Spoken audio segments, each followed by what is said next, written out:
Alright guys, this is the part of the next recipe here. We're going to need a pound of ground sausage. This is turkey sausage. I want to kind of show the size and textures I was browning it here.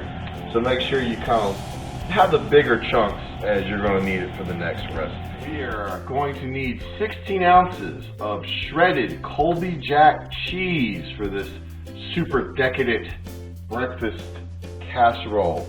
A pound of sausage already cooked and drained. This is turkey sausage, but you can use pork sausage. A pan, alright, aluminum pan. I like to use these for this. This is a 13 by 8 by 2 inches thick. You're going to need those in just a little bit. And I got it sitting on a regular baking dish.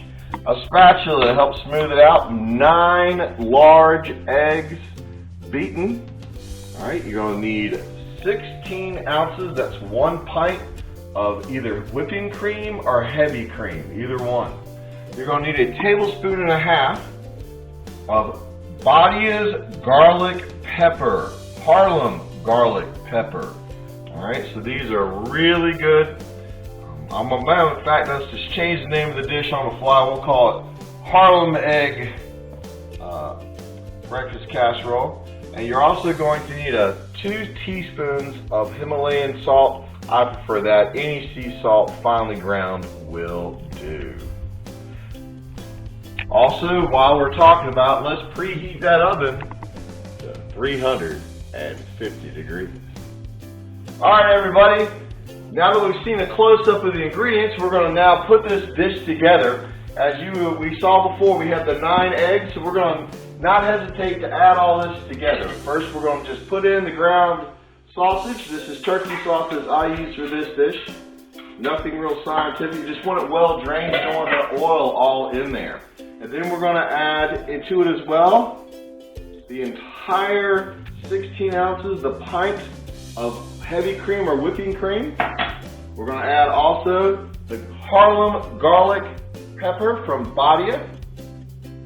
Right in there, and then the 2 teaspoons of salt. So that was a tablespoon and a half of the Harlem garlic pepper and 1 to 2 teaspoons of salt. Alright, we're going to start and mix this together. Just kind of get the mixture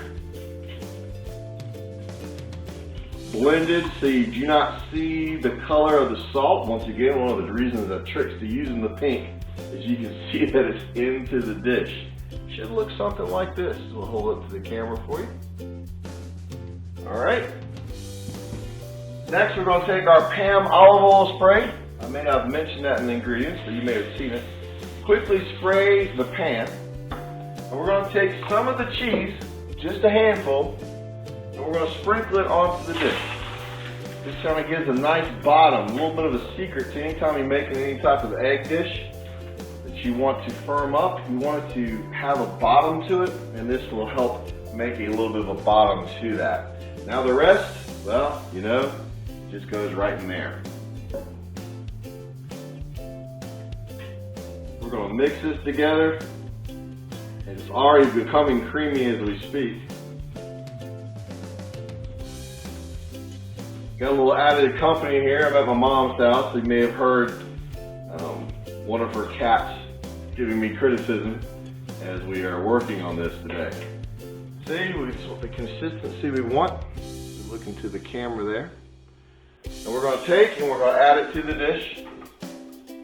Very scientific, guys. You just pour it right in.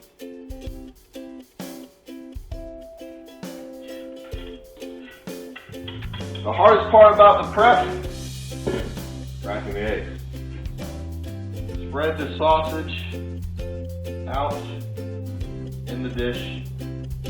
Remember from the video earlier, we want the sausage pieces a little bit bigger. So you're going to simply set this into the preheated 350 degree oven. As you can tell, already on a dish, that makes it easy to get in and out. These aluminum pans can be hard to get in and out. So we're going to put it right in the oven, put it in the middle rack. And we're not even going to check on that for 40 minutes. So I'm not going to sit here and keep the video rolling for 40 minutes. We'll be back to see how it looks in the oven. Alright everybody, I got 4 3, 2, 1. Alright, we ended up cooking our Harlem egg and sausage casserole for about 43 minutes. And here it is, my assistant's pulling it out of the oven for me. Setting it down right on top of the cooling rack. That's the consistency you want. We checked it at the 40-minute mark and put a toothpick in it. Came out almost perfectly clean. That means you usually need about 3 more minutes. So this is going to be your egg casserole. We'll show a picture of it plated in just a little bit, but I would let this cool for about 15 to 20 minutes before you decide to slice it into bars, and then you can serve it. It has sausage already in it, so you can make a great breakfast dish. It also freezes very well. That's why you put it in an aluminum pan. You can take it with you to any type of function you may have, whether it be church or a social breakfast, and it does really good heating back up at about 400 degrees